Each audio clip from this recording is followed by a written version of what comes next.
Bom dia, turma. O meu nome é Jaluz André Storck e, juntamente com a professora Cristiane, nós vamos tentar desbravar um pouquinho esse universo da pessoa com deficiência na prática do movimento no contexto da educação física e procurando perceber como nós podemos promover boas estratégias de inclusão desses alunos nos diferentes contextos. Sob a minha responsabilidade ficará o módulo 2, 5 e 6.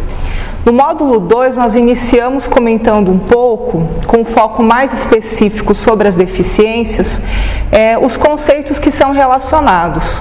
E existem algumas características que nós precisamos pensar. Por exemplo, o professor precisa contextualizar se esse aluno nasceu com a deficiência ou se esse aluno adquiriu a deficiência em algum momento específico da sua vida. Por quê? Trazendo já num diálogo inicial. Se uma criança nasceu com deficiência visual, se ela é cega, ela não consegue ter uma compreensão do ambiente como aquela criança ou aquele adulto que desenvolveu uma deficiência visual. Então, logicamente que existem algumas características iniciais que o professor, ao tomar contato com esse aluno, precisa estar ciente e pensar sobre as suas práticas. Então, inicialmente no módulo 2, nós começamos trazendo alguns conceitos sobre terminologias. Nós inicialmente falamos sobre a deficiência. O que é deficiência? Ela é uma alteração de um ponto de vista fisiológico, funcional e estrutural. Eu posso ser deficiente física porque eu nasci com uma paralisia cerebral, eu posso ter me tornado uma deficiente física porque eu sofri um acidente automobilístico e fiz uma lesão na minha medula, o que me fez necessitar de uma cadeira de rodas. Então, é essa normalidade de estrutura que gera uma determinada consequência. Eu trago também o conceito de incapacidade. A incapacidade se refere a uma restrição ou dificuldade em realizar uma tarefa. Se eu sou uma pessoa com deficiência intelectual, provavelmente eu não vou conseguir compreender uma gama de tarefas tão aprofundadas como outras pessoas. Por exemplo, uma pessoa com deficiência intelectual ou um aluno com deficiência intelectual, em casos mais leves e moderados, é interessante que o professor passe as informações de uma forma mais pausada, com menos conteúdos, com menos informações e progressivamente ir aumentando esse grau de dificuldade. Então, essa incapacidade na compreensão. Se eu sou uma pessoa com deficiência física, eu tenho uma incapacidade muitas vezes de me locomover. Talvez eu não consiga caminhar, mas se eu puder ter uma cadeira de rodas, eu consigo, com o auxílio dos meus braços, realizar essa função.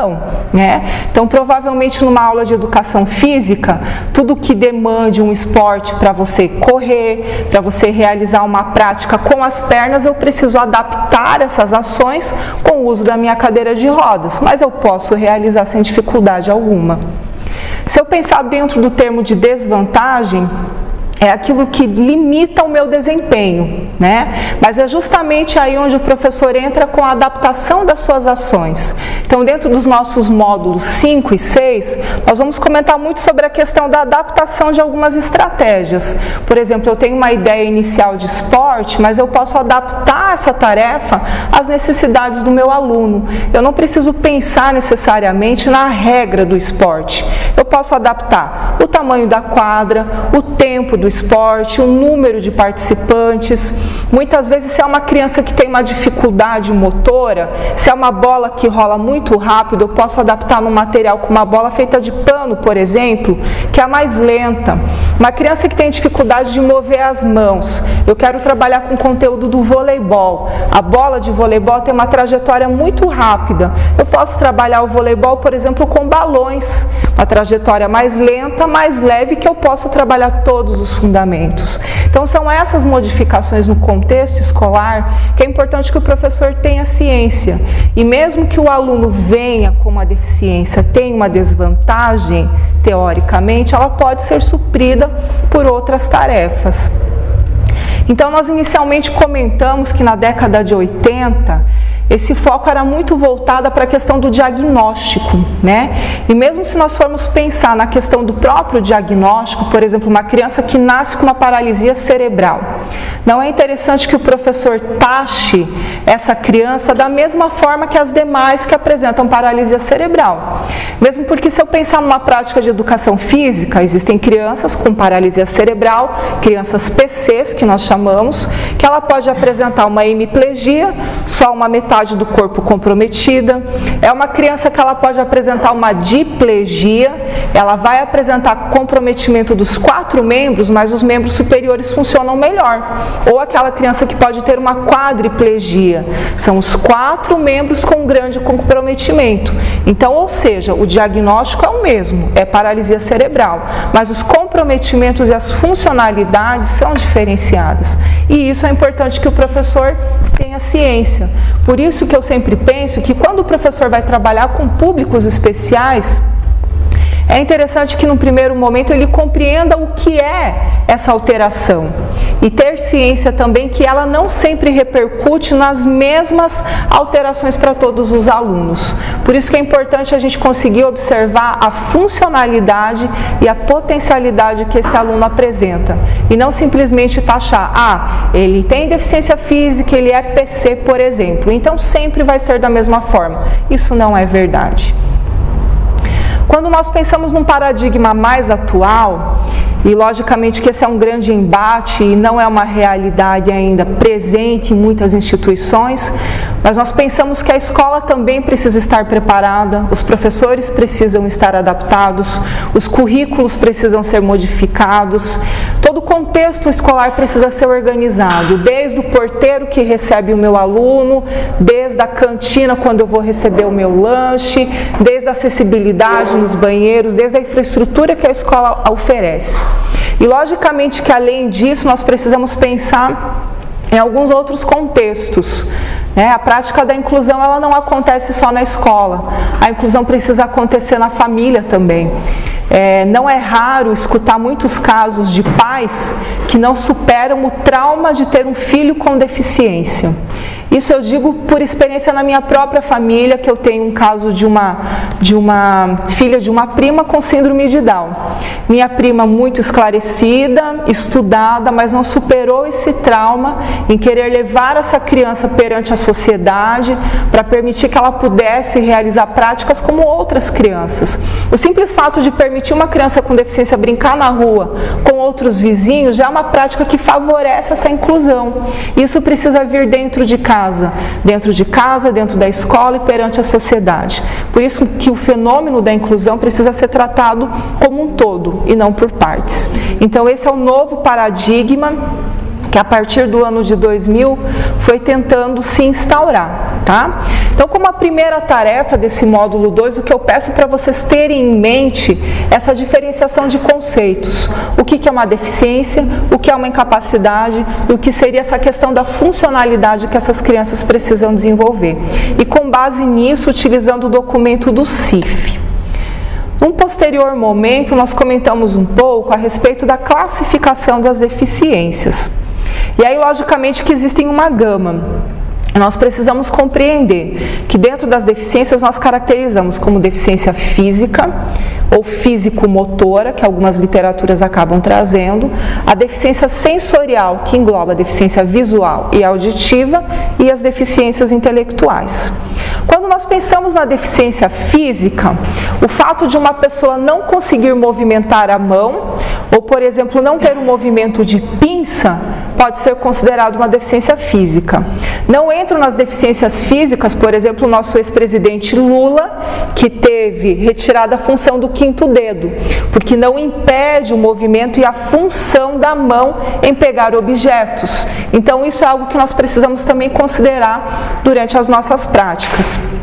As deficiências físicas, elas evoluem de casos mais simples até casos mais complexos. Casos mais simples, que nós podemos considerar que um segmento, por exemplo, um membro superior, não apresenta funcionalidade. Muito comum casos de crianças, por exemplo, logo pequenininhas, quando os pais deixam cair do berço, e fazem uma lesão de plexo braquial. O braço dessa criança vai ficando fininho com o passar do tempo, ela não consegue apresentar movimento das mãos e isso impede a função motora desse membro. Existem crianças que podem ter comprometimento de todo um hemicorpo, que nós chamamos de hemiplegia. Podemos considerar crianças que têm um comprometimento só dos membros inferiores, que nós podemos chamar de paraplegia, e podemos considerar também crianças que têm um comprometimento dos membros superiores, tronco e membros inferiores, e isso nós chamamos de tetraplegia. Uma coisa importante que o professor também precisa considerar, sobretudo quando nós falamos também dos professores de educação física, são terminologias conceituadas em relação à perca do movimento total ou perca do movimento parcial. Existem crianças que, mesmo utilizando cadeira de rodas, elas podem ficar em pé. Não digo em pé e conseguir caminhar, mas pé e manter determinado equilíbrio. Por quê? Mesmo apresentando uma lesão de membros inferiores, algumas estruturas ainda se apresentam funcionantes e que permitem que essa criança consiga minimamente permanecer na posição em pé. Aí pergunto para vocês, caso o professor de educação física não tenha esse conhecimento, como ele pode desenvolver esse tipo de capacidade?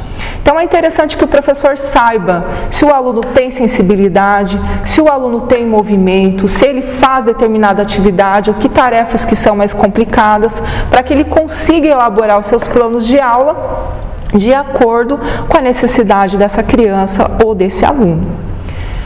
Quando nós pensamos também nas outras deficiências, nós podemos classificar a deficiência auditiva. É interessante verificar as pessoas que participam dessa comunidade de pessoas com deficiência auditivas e surdez, porque eles basicamente, principalmente dentro de um contexto esportivo, eles não se consideram como pessoas com deficiência. Eles se consideram pessoas que apresentam uma dificuldade de comunicação. Por exemplo, eu fiz uma viagem internacional e eu não consigo conversar com as pessoas daquele país porque eu não compreendo o idioma, né? Então eu posso dizer que eu tenho uma dificuldade de comunicação com aquelas pessoas, porque eu não consigo estabelecer um diálogo. Então muitas vezes as pessoas com deficiência auditiva, tendo outras alternativas, com a leitura labial, com o uso da Libras, ou muitas vezes passando informações descritivas, é possível que essa criança seja integrada e seja incluída nas aulas de uma forma muito tranquila. Eu particularmente já trabalhei com crianças com comprometimentos auditivos e não percebi grandes dificuldades em estabelecer uma aula de educação física em que elas pudessem participar de um contexto com os demais. Nós precisamos pensar também que a deficiência auditiva, ela pode ser, a criança ela pode ser acometida ou de um local, de um pavilhão auditivo, né, de um membro apenas, ou ter uma surdez bilateral. Essa surdez ela pode ser apenas por uma questão de condução, de estruturas mais externas que sejam comprometidas, ou pode ser uma surdez neurosensorial, que já envolve um comprometimento também a nível do sistema nervoso, tá? Então, isso são detalhes que a gente precisa tentar considerar dentro da parte do diagnóstico. Por isso que, assim, às vezes o professor acaba tendo um pouco de receio, mas é interessante que o médico ofereça muitas vezes um laudo, comentando sobre as avaliações que essa criança passou, sobre o perfil de alterações que ela apresenta, e com base nisso o professor conseguir elaborar melhor as suas estratégias de ensino. Quando nós falamos de deficiência visual, embora muitas vezes o IBGE considere que a pessoa que use óculos tem uma deficiência visual, isso não é verdade. Nós sabemos que pessoas com deficiência visual é aquela que, mesmo utilize um recurso de correção visual, ou mesmo que realize uma cirurgia, ela vai ter uma incapacidade no ato de enxergar nada, ou enxergar apenas vultos, claridade, ou enxergar a curtas distâncias. Então, por conta disso, é importante que o professor classifique esse aluno se ele é cego ou se ele apresenta baixa visão, porque muito vai se refletir na prática que ele consegue utilizar. Por exemplo, se o aluno é cego, ele vai precisar utilizar os relevos, por exemplo, nas aulas de educação física, para conseguir se orientar. Uma pista tátil, alguma coisa que permita essa orientação espaço-temporal. Agora, por exemplo, um aluno que apresenta baixa visão, é possível se trabalhar com contrastes, com diferenças de cores. Por exemplo, colocar um aluno com baixa visão numa aula de educação física para fazer uma prova de atletismo, uma prova de corrida. Ele pode se orientar simplesmente pelas faixas que são demarcadas na pista. A pista é mais escura, a faixa é demarcada por uma cor amarela, uma cor branca. E ele consegue se guiar por essa faixa sem ter a necessidade, por exemplo, de um guia que colabore na execução dessa atividade. Por isso que é importante muitas vezes o professor ter ciência para que esse aluno não fique amarrado, Eu trago uma experiência muito legal da deficiência visual, porque quando trabalhava com alguns alunos em escola, nós tentávamos justamente passar uma atividade que era fazer essa criança pular corda, Ficava em duplas, batendo corda, e eu queria ensinar esses alunos a fazer essa atividade. E aí trabalhei com uma aluna cega, E muitas vezes o professor pensa, porque ele é a autoridade maior muitas vezes dentro da aula, que ele precisa saber tudo. E uma coisa muito importante que a gente esquece é de ouvir o nosso aluno e ouvir os familiares, o pai e a mãe que tem esse contato com essa criança. O que aconteceu nessa minha história? Peguei corda, coloquei sacola, coloquei copinho de plástico para fazer barulho quando a corda sempre tocasse no chão. E essa criança não conseguia pular. E tentei de várias maneiras. Até que, felizmente, esse aluno ele resolveu falar, porque muitas vezes a gente não dá oportunidade para que a criança fale a melhor forma que ela pode executar a tarefa. E ele me disse assim: professora, se você disser a hora que a corda está chegando no chão para mim pular, eu vou conseguir pular. Eu não precisei de sacola, eu não precisei de copo plástico. Quando a corda tocasse no chão, eu falei, pula, e ele começou a pular, e a atividade transcorreu. Ou seja, muitas vezes a gente procura fazer uma complexidade tão grande de uma tarefa que é tão simples. Então pergunte para o seu aluno como ele acha que ele consegue desempenhar a tarefa. E a tarefa muitas vezes pode transcorrer de uma forma muito clara, com menos adaptações, com menos complicações do que a gente pensa. Pensando no final também, nós falamos um pouquinho da deficiência intelectual. Essa sim seria uma das condições talvez até mais complicadas de se trabalhar na escola. Por exemplo, a professora Cristiane antes comentou sobre a questão do autismo. Existem espectros que são mais leves, com uma maior dificuldade de socialização, do contato mais emotivo. Crianças autistas muitas vezes não gostam de contato, de um abraço, de pegar na mão, de fazer uma tarefa em dupla segurando na mão do coleguinha. E existem aqueles autistas que realmente vão ficar no mundo à parte, Mas que no tempo dele, muitas vezes visualizando a atividade que todo um grupo faz, é possível que ele realize. Mas muitas vezes é aquela tarefa que você já passou, você já está passando muitas vezes um conteúdo evoluindo para uma nova atividade e o tempo de resposta desse autista vai ser mais tardado, vai ser mais dificultado, mas ele pode realizar a atividade, Então nós tentamos considerar essas funcionalidades que o aluno consegue desempenhar no tempo dele, na resposta dele, mas procurando adequar a tarefa do todo, do conjunto, juntamente com essa criança, Isso acaba sendo bastante importante também.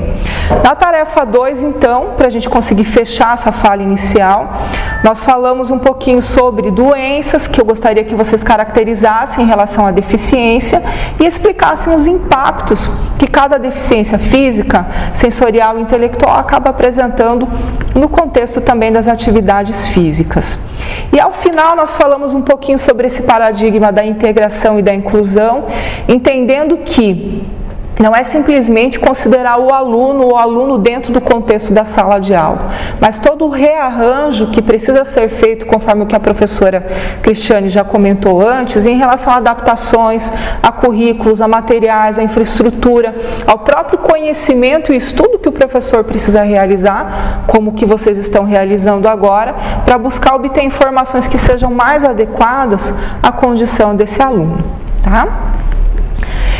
A partir do módulo 4, nós começamos a falar um pouquinho sobre o processo das práticas pedagógicas. E são essas práticas que determinam e que vão conduzir conduzir a função que o professor vai desempenhar em sala de aula, né? E nós vemos muitas vezes que não é fácil trabalhar com a deficiência. A experiência, ela demanda de estudo, de aplicação, de pensar em desenvolver estratégias que sejam diferenciadas, e isso, quando somado a uma gama grande de alunos, nem sempre é uma tarefa muito fácil. O professor que precisa trabalhar com a inclusão, ele precisa ser um professor ousado, né, que ouse em realizar tarefas que muitas vezes não se foram pensadas e que muitas vezes não se encontram na literatura, né? Porque muito se ouve os discursos dos problemas, mas pouco se vê sobre a questão do que pode ser trabalhado. Então aqui a gente busca tentar trabalhar algumas estratégias que vocês venham a utilizar no campo de trabalho e de ação de vocês. Quando nós falamos nas práticas pedagógicas voltadas a alunos com deficiência e voltadas à educação física, nós não podemos entender que é simplesmente só o esporte, só jogar bola, só praticar o voleibol, handebol, basquete, que são práticas interessantes de ser usadas na aula de educação física. Nós podemos pensar, por exemplo, o contexto das lutas. A luta é algo muito interessante de se trabalhar com a criança com deficiência. E não simplesmente a luta com o aspecto técnico, da queda, do arremesso, mas trabalhar a luta, por exemplo, de um ponto de vista de desenvolvimento neuropsicomotor. Trabalhar características iniciais, que seja o rolamento, o deslocamento, o trabalho de equilíbrio, o trabalho para você conseguir defender ou se superar em relação ao oponente. Então são estratégias que podem ser trabalhadas, o contexto da dança, o contexto da ginástica, do lazer, da recreação também dentro da escola é algo que pode ser trabalhado. Então, professores, o que eu peço? Entendo que a educação física não é só esporte. Educação física envolve um hall muito grande de atividades. Busquem desbravar novos horizontes na prática da atividade física e do exercício físico sistematizado com o seu aluno. Quando nós pensamos em deficiência, eu trouxe para vocês um modelo interessante que é muito discutido em grande parte das instituições, que se chama o modelo de desenvolvimento neuropsicomotor, proposto pelos autores Gallagher e Osmond. Por quê? Quando nós pensamos na prática do exercício físico, na prática da educação física, envolve movimento, envolve função. E logicamente que nós sabemos que não precisa ser deficiência necessariamente que gere algum tipo de implicação motora. O aluno que apresenta obesidade pode ter restrição, o aluno que foi privado de práticas de atividades físicas esportivas durante o seu período inicial de infância pode apresentar restrições no futuro. Então tudo isso precisa ser analisado pelo professor de educação física. E uma coisa que eu gosto de enfatizar muito, não considere no seu aluno a idade. A idade não é preditivo para muita coisa. Considere com o seu aluno a funcionalidade que ele apresenta. Por quê? Se eu considerar uma criança que nasce com deficiência, é muito provável que as etapas de aquisições motoras acontecerão de uma forma muito tardia. Por exemplo, uma criança com 2 meses vai ter controle cervical.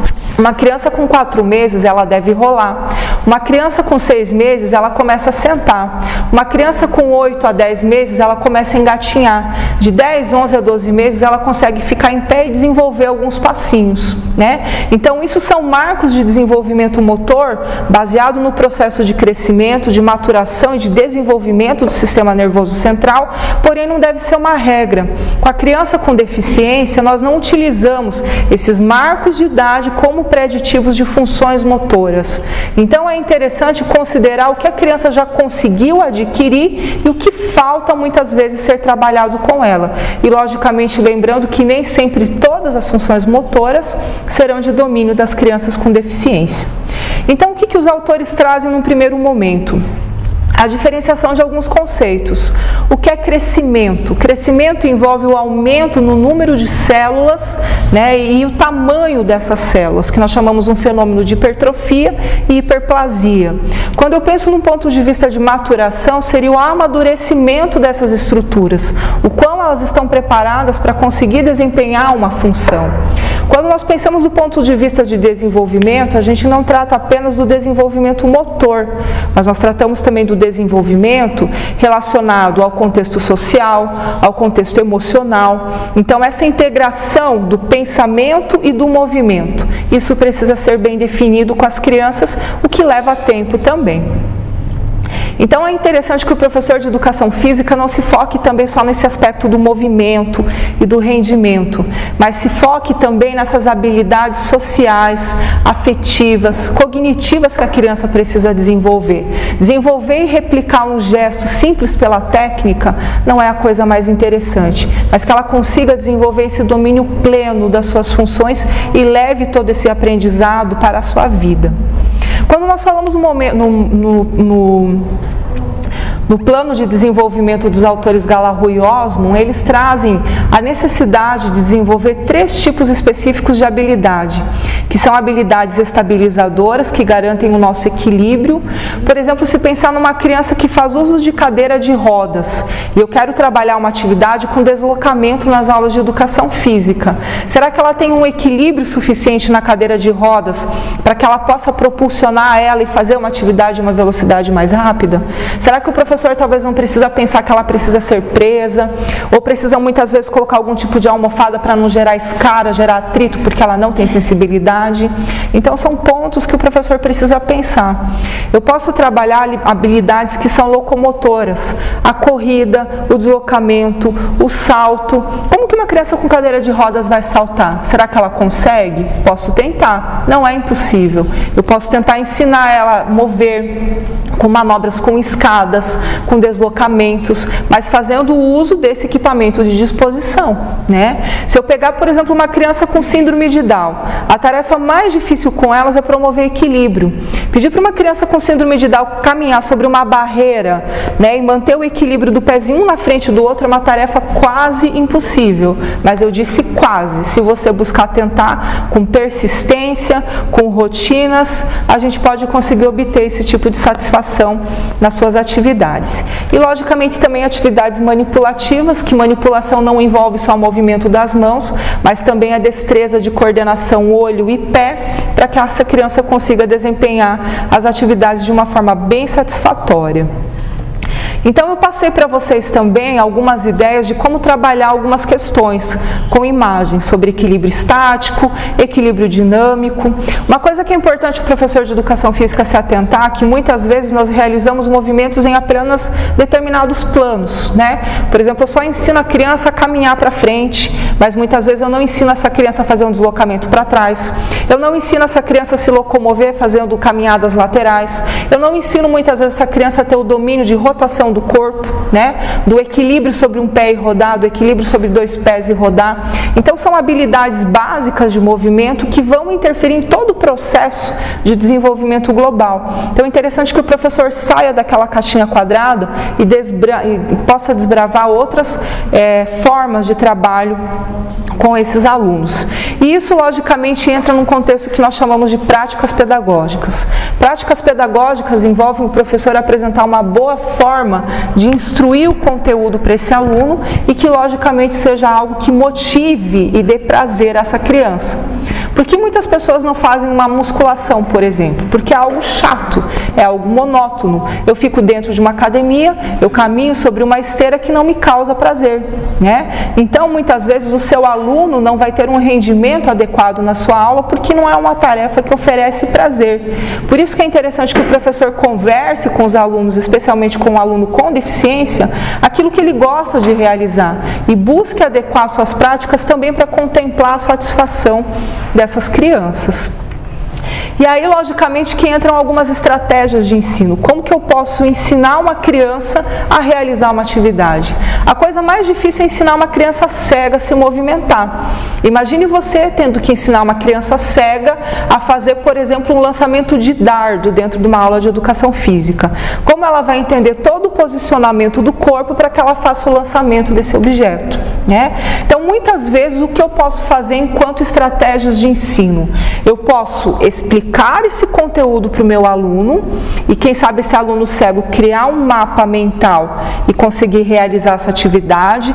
Eu posso muitas vezes tentar fazer uma maquete, claro que isso envolve bastante desempenho por parte do professor, para que ele consiga, por meio do tato, conseguir entender, mas dentro do exercício físico, o que eu percebi que deu mais certo nas nossas práticas o professor pede para o aluno cego, por exemplo, segurar partes do seu corpo e simular para que ele entenda o movimento que ele precisa executar, né? Vamos pensar que esse aluno então precisa fazer um lançamento de dardo.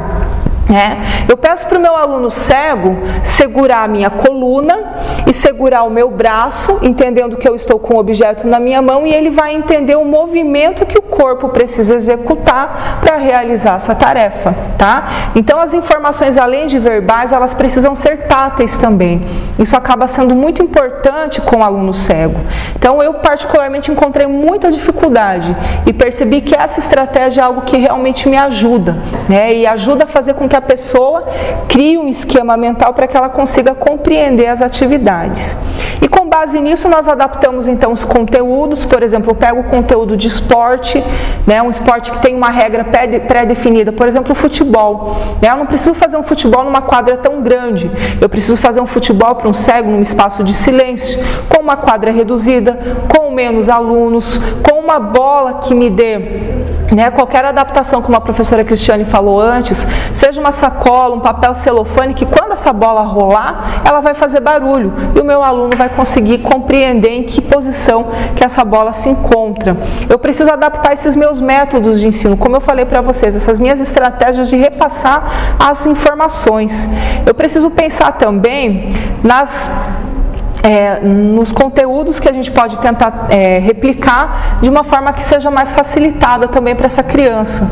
Muitas vezes desmembrar conteúdos, por exemplo, no caso da deficiência intelectual. Se a criança não conseguir compreender a tarefa como um todo, divida ela em partes, Por exemplo, eu quero trabalhar um exercício de tênis na minha escola, Tênis tem uma raquete, se não tiver uma raquete, pega um caderno e jogo com uma bolinha, Se essa trajetória com a bola seja muito rápida, que eu pegue um caderno com um balão e ensine ela o ato de rebater. Então eu fragmento essas atividades em partes, eu faço essa criança começar a fazer uma atividade primeiramente sozinha, para que ela tenha o domínio do movimento.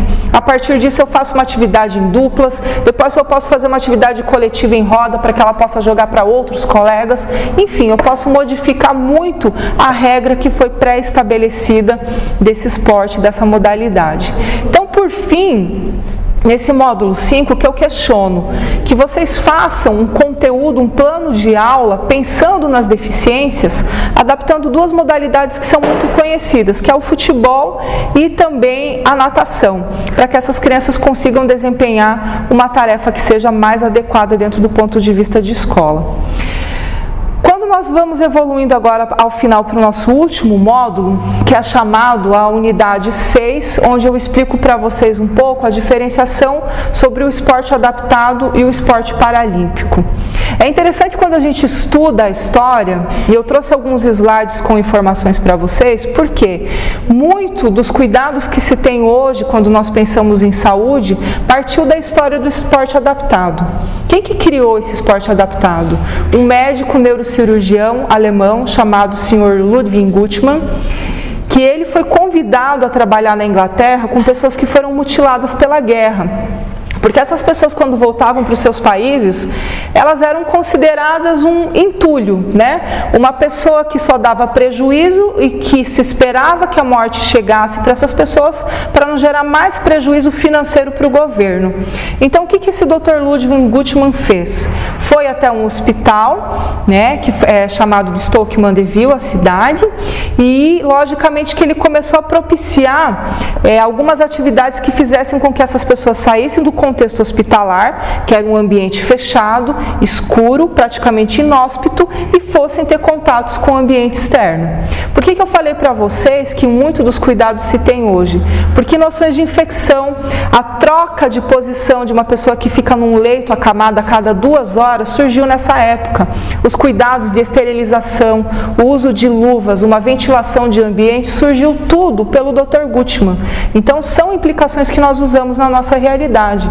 E ele criou o esporte adaptado inicialmente. Ele adaptou algumas circunstâncias, a primeira modalidade foi o arco e flecha, adaptou essa realidade para que as pessoas com deficiência física, paraplégicas naquele momento, pudessem executar. E aí, com base nisso, o evento foi crescendo, foram se gerando competições e até tomando a proporção que nós conhecemos hoje dos Jogos Paralímpicos, em que várias pessoas com diferentes circunstâncias de deficiência se reúnem para demonstrar suas habilidades em esportes de alto rendimento. Mas vamos pensar lá no início, O esporte adaptado, ele pode ser adaptado a partir de uma modalidade, por exemplo, o basquete, que foi transformado em basquete em cadeira de rodas, o handebol, que foi transformado em handebol em cadeira de rodas, o futebol, que foi transformado em futebol para cegos, um futebol de 5, ou também modalidades que foram criadas especialmente para as pessoas com deficiência, como o caso do goalball, que parece um boliche, que as pessoas jogam mais numa condição deitada e que precisam jogar uma bola com guiso para fazer o gol no campo adversário.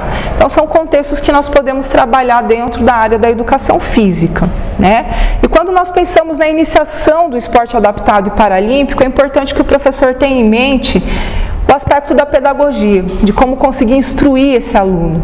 É importante que ele tenha a noção também se esse aluno com deficiência, ele nasceu com deficiência, ele desenvolveu a deficiência, se esse aluno é uma criança, se é um jovem, se é um adulto.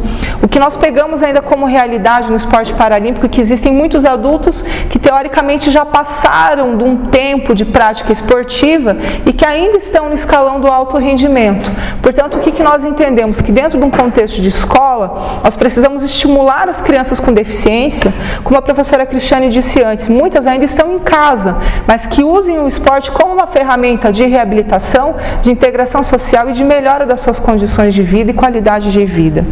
E por fim, considerar as tarefas, Eu trouxe para vocês um quadro bem interessante que divide esses esportes adaptados e paralímpicos em diferentes classificações. Eu posso trabalhar esse esporte coletivo num contexto coletivo, eu posso trabalhar esportes paralímpicos dentro de um contexto aquático, eu posso trabalhar os esportes paralímpicos num contexto mais individual ou em duplas, eu posso trabalhar alguns esportes adaptados na natureza. Já imaginaram fazer um rafting, um cascade com uma pessoa com deficiência? Pois é, eu já fiz com alguém com tetraplegia e foi uma experiência super interessante, fazer um tetraplégico descer de uma cachoeira de 30 metros. Acreditem vocês ou não, mas é algo que é possível. Precisa existir cuidado, precisa existir todo um monitoramento, mas é algo que é possível de realizar. Procurem ousar nas suas tarefas. Contatos com animais, por exemplo, um adestramento com o cavalo. É interessantíssimo que a criança, por exemplo, que apresenta a deficiência, ter contato com um animal grande, dá essa sensação de que ela consegue ter o domínio, dessa superação que ela consegue realizar. Então é algo bacana para se trabalhar também. Esportes com veículo, esportes com raquete, tênis de mesa, o badminton que está entrando agora também nas Olimpíadas, nas Paralimpíadas, é algo bastante interessante. Quando nós falamos de um contexto de esporte paralímpico, pessoal, o esporte, infelizmente, já num contexto de especialização e alto rendimento, quando nós falamos de um ponto de vista de participação de competições, não é algo que inclui, mas é algo que exclui, tá? Então, se eu pensar no meu aluno que vai participar de grandes competições, campeonato estadual, campeonato nacional, campeonato internacional, infelizmente são selecionados os melhores, Como todo o esporte, aqueles que têm um bom índice vão participar dessas tarefas. Então, o que eu questiono para vocês? O que vocês pensam dentro do contexto escolar? Vocês querem rendimento? Vocês buscam pelos melhores resultados? Ou vocês buscam procurar implementar a prática do esporte sem essa necessidade do resultado específico, mas com uma simples oportunidade de desenvolvimento para a criança? tá? Então isso é importante que nós analisemos no contexto escolar. Agora, se você for um professor de educação física que pensar em capacitar o seu aluno com deficiência para participar de grandes competições, ele precisa inicialmente participar de um processo chamado classificação funcional. O que é a classificação funcional? Ela separa as deficiências em grupos para que essas pessoas possam competir em determinado esporte em uma condição de igualdade. Imaginem vocês colocando na piscina uma pessoa que é cega, uma pessoa que faz uso de cadeira de rodas, uma pessoa que teve uma amputação de membro superior. Quem delas vai ter o melhor resultado? O cego, o cadeirante ou quem tem uma amputação de membro superior? Provavelmente quem é amputado só de um membro, porque ele enxerga e tem os demais membros aptos para realizar a tarefa, tá? Então esse é o processo da classificação. Ela não envolve diagnóstico, ela analisa a função. Funções que sejam semelhantes para participar de determinadas classes e que possam competir numa situação de igualdade nas 25 modalidades paralímpicas que hoje o Comitê Paralímpico Internacional acaba atribuindo dentro dos Jogos Paralímpicos, conforme o que eu já mostrei para vocês, tá? E se nós pensarmos no esporte de alto rendimento, esse atleta, ele precisa evoluir. Essa criança que passa por uma fase de adolescência, por todo um momento de especialização, onde ela vai aprender as técnicas, os movimentos que são adequados, e ela vai evoluir para uma fase de alto rendimento, onde ela vai desenvolver técnica, tática, desenvolvimento físico e psicológico que seja adequado para aquele esporte. Ou seja, ela vai viver do esporte, ela vai treinar 8 horas por dia, ela precisa adquirir uma atitude de atleta, se alimentar bem, dormir bem, ser regrado, não participar de festa, não fazer uso de drogas, de comidas que não sejam adequadas, que tudo venha interferir na sua prática, no seu movimento, tá? Então isso é algo que também nós podemos pensar para os nossos alunos enquanto em crianças que possam se tornar atletas na vida futura, né? E logicamente que eu tive uma experiência boa com o esporte de alto rendimento e é algo que realmente muda a vida de uma pessoa e muitas vezes a vida de uma família, né? Mas ao final de todo esse módulo 6, eu trago essa discussão com vocês. Até que ponto o esporte paralímpico, tido dentro dessa perspectiva da técnica, do movimento adequado, é interessante para se trabalhar na escola, né? Será que esse esporte paralímpico, quando eu levo ao pé da risca tudo aquilo que as diretrizes trazem de regras, ele é um esporte que inclui ou que exclui, né? Então é o que eu gostaria que vocês comentassem com base na sua experiência, na sua vivência e trouxessem essas abordagens finais para a gente conseguir fechar então o nosso módulo 6. Eu encerro aqui a minha fala, eu agradeço a atenção de vocês, eu espero que esse módulo seja muito produtivo, do ponto de vista também prático, para que vocês possam levar esse conhecimento e ser aplicado no contexto escolar de todos vocês. Ao final, pessoal, vocês terão a tarefa também de concluir esse módulo de metodologia por meio de uma avaliação final. Então, o que compete a vocês? Elaborar um plano de aula, seja no contexto da educação física ou das outras áreas de conhecimento, química e dentre outras, que vocês possam favorecer a inclusão do aluno com deficiência nas suas práticas. E façam uma filmagem para tentar demonstrar tudo aquilo que vocês vêm trabalhando, né? E com base em todos os conceitos que foram aprendidos ao longo dessa unidade. Certo? Muito obrigada.